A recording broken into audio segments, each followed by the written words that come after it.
Hello दोस्तों, मेरा नाम है अनुभव और आप देख रहे हैं व्लॉग आईटी एक्सप्लोर। तो प्रीवियस वीडियोस में आपने देखा कि मैंने आपको बताया कि मैनेज इंजन क्या करता है, लिमिटेशंस क्या हैं, राइट? मैं आपको एक बार पीपीटी ओपन करके दिखाता हूँ कि लास्ट में हमने क्या डिस्कस किया था। ठीक है। What is OS patching, why OS patching is required, type of patches, right? Components of it, right? Manage engine, ये सब कुछ मैंने डिस्कस किया था जिसमें पैचिंग के टाइप थे, वाई पैचिंग इज रिक्वायर्ड। ठीक है। ये सब कुछ मैंने आपको बताया, पैच टाइप क्या होते हैं, राइट? ये सारे पैचेस हमने डिस्कस किए, मेन कंपोनेंट्स डिस्कस किए, राइट? हमने एक डायग्राम भी डिस्कस किया छोटा सा, राइट? तो आज हम डेमो करते हैं। ठीक है। तो मैंने अपने सेंट्रलाइज जो कंसोल है उस पर लॉग इन कर लिया है मैनेज इंजन पे। ठीक है। ये मेरी विंडोज़ मशीन है, इसका मैंने रिमोट लिया है। और आपको देखो तो ये बिल्कुल अभी अभी फ्रेश कंसोल है। ठीक है। तो फ्रेश कंसोल में आप देखोगे तो मैंने जैसा आपको बताया था कि मल्टीपल ओएस टाइप को सपोर्ट करता है, राइट? तो मल्टीपल ओएस को जब सपोर्ट करता है तो इसमें देखो आप ऑप्शन यहीं पे आ रहे हैं, राइट? आप यहाँ पे एजेंट डाउनलोड कर सकते हो और ये जो कंसोल है ये आपका डायरेक्टली ओपन हो जाता है, ये आपकी सैस सर्विस है, राइट? ये मैंने कहीं भी लोकल इंस्टॉल नहीं किया है, हम लोग अभी क्लाउड की ही बात कर रहे हैं। ठीक है। हम लोग ऑन प्रेम पे बाद में आएंगे, ऑन प्रेम को हम इंस्टॉल करके भी दिखाएंगे। ठीक है। तो अभी क्या करते हैं, सबसे पहले हमें अपनी मशीन्स को ऑनबोर्ड करना है। लेट्स सपोज मैं एक एग्जांपल के लिए अपनी एक VMware में चल रही मशीन को ऑनबोर्ड करके दिखाता हूँ। ठीक है। तो हम लोग शुरू करते हैं लिनक्स से। ठीक है। तो लिनक्स के लिए हमें क्या करना है, सबसे पहले हमें WinSCP टूल को ओपन करना है। ठीक है। अभी WinSCP टूल में हमें आईपी डालना है, तो हमारी लिनक्स मशीन का हमें आईपी एक बार चेक करना पड़ेगा कि आईपी क्या है। और अ, तो इसका एक बार आईपी देख लेंगे, फिर WinSCP से कनेक्ट करेंगे। ठीक है। और WinSCP से एक बार ये कनेक्ट होगा तो फिर इसमें हमें टूल इंस्टॉल करना है, दैट्स इट। ठीक है। तो एक बार इसको पता लगे आईपी क्या है। ठीक है, रीस्टार्ट लेटर। ठीक है। तो इसको रीस्टार्ट लेटर पे छोड़ देते हैं और इस पे मैनेज इंजन के कंसोल या इस पे आते हैं। ओके। तो यहाँ पे हमें टाइप करना है, तो to see the IP of Unix, sorry Linux, आपको यहाँ पे टाइप करना है इफ कॉन्फ़िग। ठीक है। अगर ये नहीं है तो आपको नेट टूल इंस्टॉल करना पड़ेगा अपने लिनक्स ऑपरेटिंग सिस्टम में। ओके। तो मेरा आईपी है 192.168.1.6। ठीक है। अब मुझे पता है कि मेरा जो आईपी है ये है और मेरा यूज़र नेम क्या है, तो इस टूल के लिए केवल इतना ही चाहिए। पोर्ट वोर्ट सब डिफ़ॉल्ट रहेगा। ठीक है। यहाँ पे आपको टाइप करना है नाम और यहाँ पे आपको टाइप करना है पासवर्ड, क्लिक एंटर और ये कनेक्ट हो गया। तो ये अब आपके आपकी होम डायरेक्टरी जो कि आपकी लिनक्स की ऑपरेटिंग सिस्टम की है उस पर कनेक्ट हो गया। ठीक है। अभी हम क्या करेंगे, राइट? इसमें हम रूट डायरेक्टरी पे जाएंगे। ठीक है। तो रूट डायरेक्टरी ये आ गई, ये आपकी रूट है। अब यहाँ पे हम जाएंगे टेम्प फोल्डर में। ठीक है। टेम्प फोल्डर में जाएंगे, अब यहाँ पे हम उस सॉफ्टवेयर को कॉपी पेस्ट करेंगे। तो अब कैसे करेंगे मैं वो दिखाता हूँ आपको। तो लेट सपोज लिनक्स, तो ये लिनक्स है। अब लिनक्स में आप यहाँ से मत करना। ठीक है। आप जाना एजेंट में और आप जाना रिमोट ऑफिस में। देखो यहाँ पे डिफॉल्ट रिमोट ऑफिस तो आ ही रहा है। ठीक है। डिफॉल्ट रिमोट ऑफिस मतलब आपने डिस्ट्रीब्यूशन सर्वर यहाँ पे कॉन्फ़िगर नहीं किया, डिस्ट्रीब्यूशन इज एन। राइट। तो अभी क्या करना है, यहाँ पे हम लोग आ ही चुके हैं। अब यहाँ पे आना है कंप्यूटर्स में। ठीक है। यहाँ पे आपको क्लिक करना है डाउनलोड्स पे और यहाँ पे लेना है डिफॉल्ट ऑफिस, क्योंकि एक ही ऑफिस है। ठीक है। अच्छा, इसमें एक और फायदा है कि आप जो भी रिमोट ऑफिस सेलेक्ट करोगे एजेंट उसी से रिलेटेड डाउनलोड होगा। ठीक है। तो जैसे रिमोट ऑफिस, फिर हमने सेलेक्ट किया एजेंट। ठीक है। यहाँ पे किया हमने लिनक्स और फिर उसके बाद लिनक्स का एक ग्रुप क्रिएट हो जाएगा इसमें ऑटोमेटिकली। ठीक है। तो अब क्या करना है, अब हमें देखना है कि हमारा प्रोसेसर इंटेल या AMD है या ARM है। तो हमारा तो AMD है। हमने क्लिक किया, क्लिक ऑन डाउनलोड। अब देखो एक टार फाइल डाउनलोड हो जाएगी। ठीक है। और देखो उसमें लिखा भी है डिफॉल्ट ऑफिस। ठीक है। इसको हम सेव कर लेते हैं लोकली। ठीक है। लेट्स सपोज इसको हमने यहीं पे रहने दिया। अब क्या करते हैं, अब अपने WinSCP टूल में वापस चलते हैं। ठीक है। अब हमने क्या किया, इसको हम उस डायरेक्टरी पे ले चलते हैं जहाँ पे हमारा इंस्टॉल हुआ है, जहाँ पे हमारा डाउनलोड हुआ है। तो ये वो डायरेक्टरी है, ये वो टूल है जो हमने डाउनलोड किया है। ठीक है। अब इस टूल को आप यहाँ पे पेस्ट कर दो। ठीक है। टेम्प डायरेक्टरी में, तो ये यहाँ पे पेस्ट हो जाएगा। ठीक है। अब ये पेस्ट हो गया, अब क्या करना है, अब आपको यहीं से कंसोल ओपन कर लो, आपकी मर्जी है। ठीक है। अदरवाइज मेरे पास EXE नहीं है यहाँ पे, तो वो EXE के लिए एरर दे रहा है। अदरवाइज अगर आपके पास EXE है, राइट, ओके, डाउनलोड ही कर लेते हैं, चलो एक सेकेंड। Putty download. ठीक है। पुट्टी डाउनलोड कर लेते हैं, डाउनलोड पुट्टी। हम इसकी MSI फाइल डाउनलोड करेंगे। MSI डाउनलोडर फाइल तो होती है, और साथ में उसमें क्या होता है ना कि वो आपके सिस्टम में ऑटोमेटिक डिटेक्ट हो जाती है, ठीक है, आपको कहीं डालने की ज़रूरत नहीं है। ठीक है, तो एक बार ये डाउनलोड हो जाए। हो गया। ठीक है, अब मैं इसको इंस्टॉल कर लेता हूँ फटाक से। ठीक है, इंस्टॉल। ठीक है, एक्चुअली WinSCP का फ़ायदा क्या है कि आप यहाँ से फाइल ट्रांसफ़र कर सकते हो। ठीक है, और आप अपने सिस्टम का कंट्रोल भी ले सकते हो लिनक्स मशीन का। ठीक है, वैसे भी पुट्टी तो आपका लिनक्स के लिए यूज़ होता ही है, तो बेस्ट ऑप्शन है, यूज़ करो इसको। ठीक है, अब इसको देख लेते हैं इसमें आगे क्या। हाँ, अभी आ गया। अब ये पासवर्ड मांग रहा है, राइट, ये मेरे सिस्टम पे कनेक्ट होने के लिए पासवर्ड मांग रहा है, जो लिनक्स मशीन है। तो मैं अपना पासवर्ड डाल देता हूँ अपने यूज़र का। ठीक है, एक्सेस हो गया। अब मैं अपना यूज़र स्विच कर लेता हूँ, sudo su। ठीक है, अब फिर से पासवर्ड मांगेगा, मैंने दे दिया पासवर्ड। ठीक है, अब मैं देखो आप रूट पे आ गया ये। ठीक है, अब इस रूट में क्या करना है, इसको थोड़ा सा बड़ा कर लेते हैं। ठीक है, अब हमें उस टेम्प डायरेक्टरी में जाना है जहाँ पे वो हमने सॉफ्टवेयर कॉपी किया था। ठीक है, UEIM का। तो इसको जाएंगे, यहाँ पे करेंगे LS। तो देखो ये रहा वो सॉफ्टवेयर। ठीक है, इसको पेस्ट कर दो यहाँ पे। ठीक है, तो पहले इसको हमें अनजिप करना पड़ेगा। तो कमांड है इसकी tar XVF, और उसके बाद इस फाइल का नाम।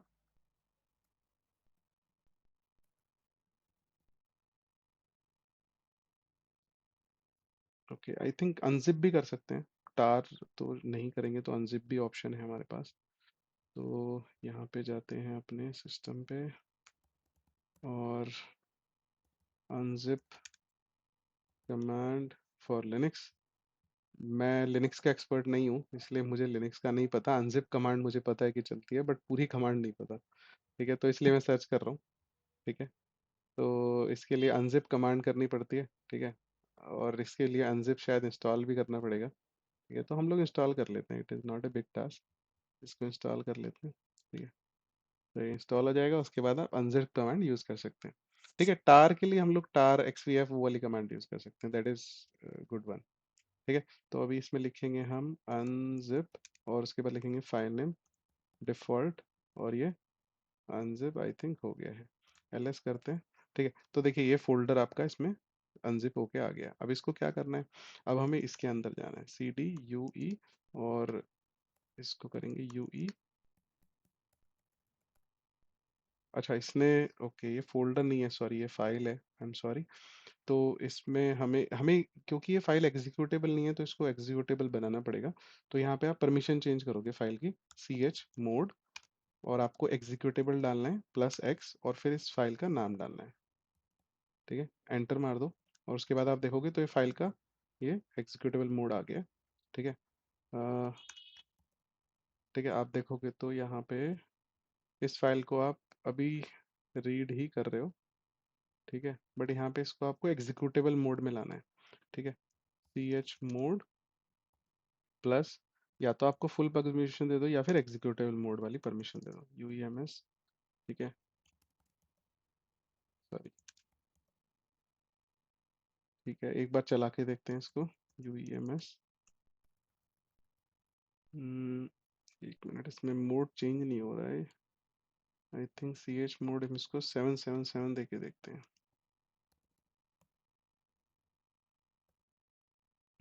अभी ये देखो ग्रीन कलर में आ गया, राइट। तो ग्रीन कलर का मतलब हुआ कि अब ये एग्जीक्यूटेबल है, आप यहाँ से देख सकते हो एग्जीक्यूटेबल है, राइट। तो अभी हम क्या करें, ./UEMS, और इसके बाद एंटर मारना है। अब हमें बोलना है यस, और ये इंस्टॉलेशन शुरू।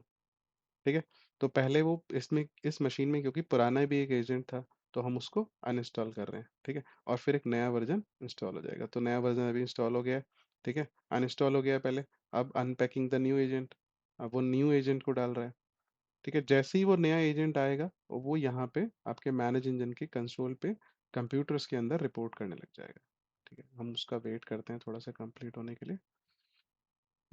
Agent registration in progress, this may take few minutes. ठीक है, meanwhile, okay, I think done. ठीक है, agent UEMS agent has been install successfully. तो हमने लिनक्स में तो डाल लिया, अब एक बार रिफ्रेश करते हैं इसके, देखते हैं रिपोर्ट कर रहा है क्या मशीन। ठीक है, तो machine is reporting perfectly, see here, this is the machine. ठीक है, अब यहाँ से क्या करना है, पैच स्कैन इसका ऑन कर देना है। ठीक है, पैच स्कैन एक बार चल गया, वैसे तो इसमें ऑटोमेटिक है, पैच स्कैन हो जाता है ऑटोमेटिकली। ठीक है, सिमिलरली क्या करेंगे, हम विंडोज में भी एक इसी तरीके से डालेंगे। तो ये वाला तो आप इसका सेशन में ही से एंड कर देता हूँ। ठीक है, इस मशीन का सेशन एंड कर देता हूँ और फिर हम चलते हैं विंडोज़ पे, और फिर हम विंडोज़ में भी सिमिलर तरीके से क्लाइंट इंस्टॉल करेंगे। ठीक है, तो हम लोग फिर से वही लेंगे, डिस्ट्रीब्यूशन, फिर लेंगे एजेंट, फिर लेंगे विंडोज़, और इसको डाउनलोड कर देंगे। ठीक है, वो फिर से डाउनलोड फोल्डर में चला जाएगा। इतने हम VMware पे चलते हैं और अपने इस वाली मशीन के अंदर ये वाला एजेंट डालने की ट्राई करते हैं। ठीक है, तो इसको पहले अनलॉक कर लेते हैं मशीन को। ओके, कंट्रोल और डिलीट। ठीक है, इसके बाद हम इसमें डालते हैं यूज़र नेम एंड पासवर्ड।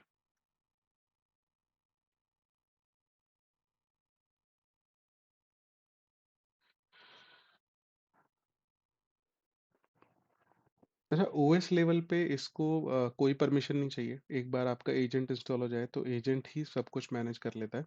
ठीक है, तो आपके ऐसा कुछ नहीं है कि आपको कुछ अलग से डालें। हाँ, बट सॉफ्टवेयर के लिए जब आप सॉफ्टवेयर कोई भी पुश करोगे तो इसको कुछ लेवल के लिए एक्सेस देना होता है, राइट। तो वो हम डिस्कस करेंगे जब हम सॉफ्टवेयर का पार्ट, सॉफ्टवेयर वाले पार्ट पे आएंगे। अभी हम केवल मशीन्स रिपोर्ट करा रहे हैं, उसके बाद हम वन बाय वन एक एक करके डिस्कस करेंगे। अभी इसमें आप अगर देखोगे तो ये लॉगिन नहीं हुआ I think. Let me try from my different machine. Console पे चलते हैं, कनेक्शन सेंटर। ठीक है, हम चलते हैं 11। आई थिंक आईपी तो इसका मुझे नहीं याद है, बट या just wait for some time.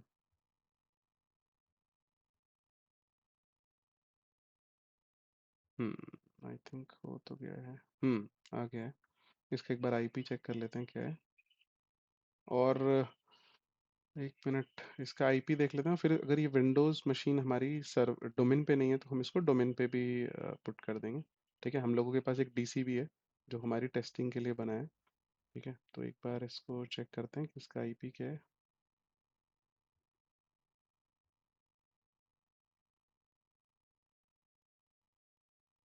Server manager her bar open होता है, इसको प्रिवेंट कर सकते हैं हम लोग ओपन होने से, बट डिफ़ॉल्ट क्योंकि टेस्टिंग मशीन है तो मैंने बंद नहीं किया हुआ इसको, लेकिन हम इसको बंद कर सकते हैं।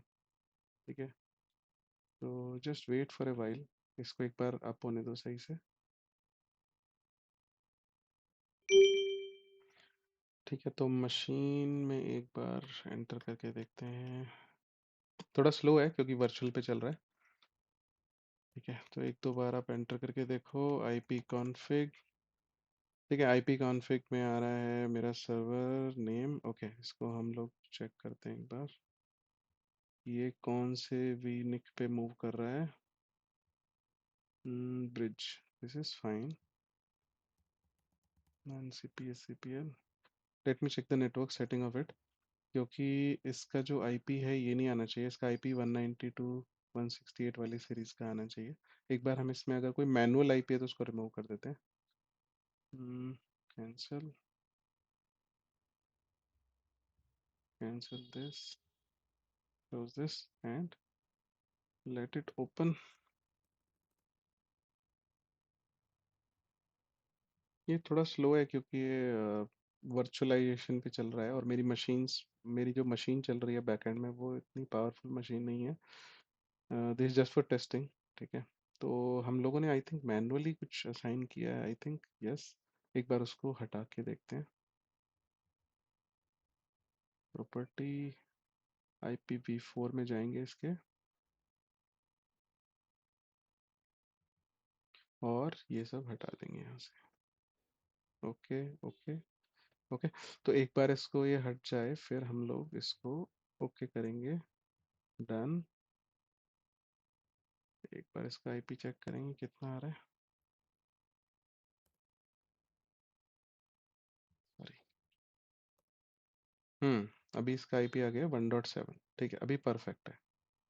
तो अभी क्या करना है, इसको इसमें से हम जो एजेंट हमने डाउनलोड किया था, राइट, उस एजेंट को हम लोग इसमें डालेंगे। ठीक है, तो एजेंट कहाँ पे है, एजेंट ये रहा।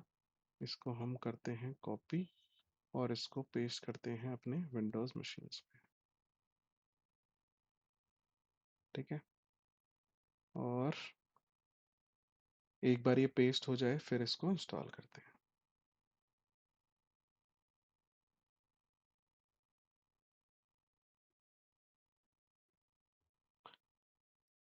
ठीक है, आई थिंक ये पेस्ट हो गया है बट फाइनलाइजिंग मोड में है, तो इसको एक बार पेस्ट हो जाने देते हैं प्रॉपरली।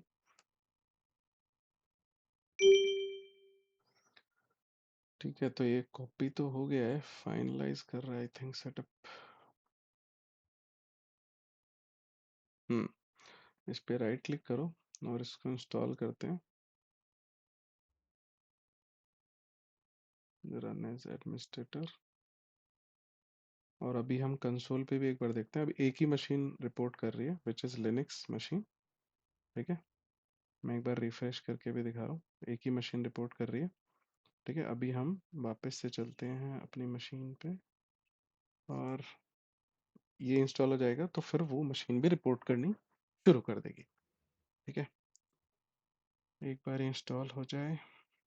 यहाँ पे कोड डालना है जो ऊपर हाईलाइट हो रहा है और फिर इसको ओके करना है, लेट इट इंस्टॉल।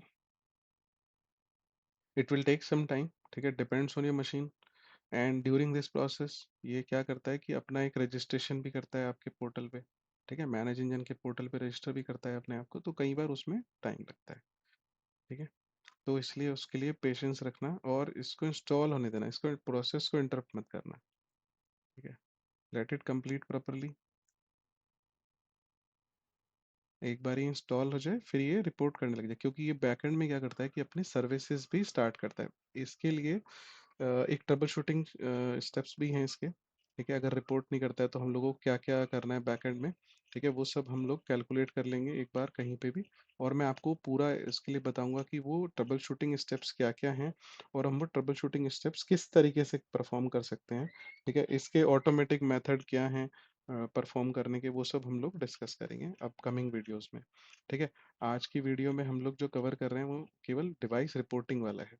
ठीक है, नेक्स्ट वीडियो में हम कवर करेंगे कि रिपोर्टिंग के बाद उस मशीन्स को पैच कैसे करना है या फिर उसमें सॉफ्टवेयर कैसे आपको डालना है। फिर उसके बाद जो वीडियोस आएंगे उसमें डिस्कस करेंगे कि उस टूल के और क्या बेनिफिट्स हैं, इन्वेंट्री में आप क्या क्या कर सकते हो। ठीक है, विल डिस्क्राइब मोर। फिर हम लोग उसमें हम डिस्कस करेंगे सब्सक्रिप्शंस के बारे में। ठीक है, कि सब्सक्रिप्शन आप कैसे ले सकते हो। ठीक है, और फिर उसके बाद जैसे ही ये कंप्लीट हो जाएगा हम लोग नेक्स्ट चीज़ पे पहुंचेंगे विच इज़ ऑन प्रेम। ठीक है, अभी देखिए इंस्टॉल हो गया है, मैं इसको क्लोज कर देता हूँ। इस मशीन्स के को इंस्टॉल कर दिया है। एक बार यहाँ रिफ्रेश करते हैं, इट शुड रिपोर्ट है। ठीक है, एक बार देखते हैं कि रिपोर्ट कर रहा है क्या। रिपोर्ट कर रहा है, करेक्ट। लेकिन रिपोर्ट कर तो रहा है लेकिन अभी ये ऑफलाइन मोड में दिखा रहा है, इसको अपडेट होने में थोड़ा सा टाइम लगेगा। तो let it complete, let's give some time to this machine. ठीक है, इसको एक बार क्लिक करके छोड़ देते हैं ऐसे करके। ठीक है, ये रिफ्रेश हो जाएगा बैकएंड में। ठीक है, और एक बार हम लिनक्स मशीन के लिए चलते हैं। तो अभी क्या है, इसमें इंस्टॉल हो गया है एजेंट, ये देखो विंडोज़ है, वर्क ग्रुप पे इंस्टॉल है। तो it will take some time in initialization. ठीक है, आप देखो यहाँ पे यूज़र नेम आईपी वगैरह सब कुछ दिखाता है। ठीक है, यहाँ पे मेरा नाम भी दिख रहा है और यहाँ पे जिससे मैंने लॉगिन किया वो भी दिख रहा है। ठीक है, अभी आप देखो कि ये ग्रीन होना चाहिए बट ये ग्रीन नहीं है। ठीक है ना, तो it it should be showing as green. अगर ये रेड हो जाए मतलब आपकी मशीन बंद है, और ग्रीन का मतलब आपकी मशीन चल रही है। ये मतलब अभी इनिशियलाइज मोड में है, इनिशियलाइजेशन में है। ठीक है, अगर आप इस पर क्लिक भी करोगे तो अभी वो इनिशियलाइजेशन मोड में ही है। ठीक है, तो एक बार देख लेते हैं। देखो इसमें आप यूज़र वगैरह सब कुछ मैनेज कर सकते हो, बहुत एडवांस है ये। तो एक बार फिर से कंप्यूटर्स में चलते हैं, देखते हैं स्टेटस चेंज हुआ कि नहीं। Status live agent status is unknown. Okay, ठीक है, कोई बात नहीं, let it take some time. ठीक है, इसको एक बार थोड़ा सा टाइम दे देते हैं। ठीक है, ओके। तो दोस्तों इसमें हमने इस वीडियो में हमने जाना कि कैसे एजेंट इंस्टॉल करते हैं, राइट। लिनक्स में कैसे करोगे आप, विंडोज़ में कैसे करोगे, डिवाइस रिपोर्ट कैसे करते हैं, राइट। इसके बाद जो वीडियो आएगा उसमें हम डिस्कस करेंगे पैचेस कैसे करते हैं, मशीन को पैच कैसे पुश करते हैं, और सॉफ्टवेयर डिप्लॉयमेंट कैसे करते हैं, पैच की सेटिंग्स कैसे करते हैं, इन्वेंट्री कैसे करते हैं, राइट। तो बने रहिए नेक्स्ट वीडियोस में। ठीक है, तब तक के लिए thank you very much and subscribe this channel.